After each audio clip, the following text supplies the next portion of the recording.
স্রষ্টার কাছে সবার যেতেই হবে।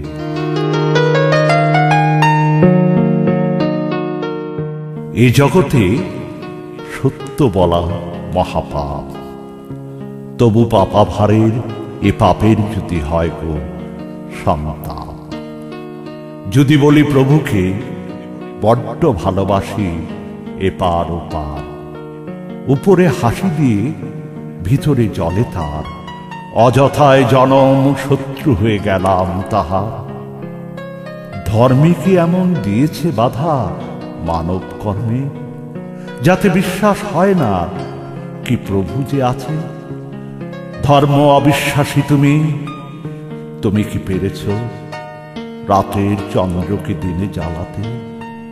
তুমি কি পেরেছ সময়ের কিঞ্চিত বাড়াতে, নাকি পেরেছ উত্তাল সমুদ্রের স্রোতকে থামাতে?